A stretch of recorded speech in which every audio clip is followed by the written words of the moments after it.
Kecelakaan tunggal ini terjadi di Jalan Sandrang, Kota Makassar, Sulawesi Selatan. Diduga korban tidak dapat mengendalikan kecepatan motornya sehingga menabrak tembok pembatas lahan warga yang berada di sisi jalan. Warga sekitar kemudian membawa korban ke rumah sakit, namun nyawa korban tidak dapat diselamatkan akibat luka yang dialami. Dari hasil penyelidikan polisi, korban diketahui masih berumur 16 tahun dan berasal dari Kabupaten Polewali Mandar, Sulawesi Barat. Kini jenazah korban telah diambil keluarga untuk dimakamkan.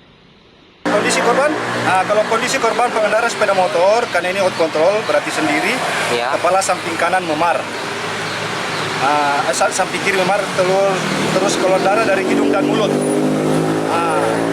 Dari pegawai rumah sakit bahwa yang bersangkutan pada saat masuk rumah sakit tidak pernah sadarkan diri hingga meninggal dunia di rumah sakit Tajudin Ali. Kebetulan saya lihat di sini kalau hasil olah TKP daripada anggota saya, oleng ke kiri kemudian tabrak pagar tembok yang ada di pinggir jalan.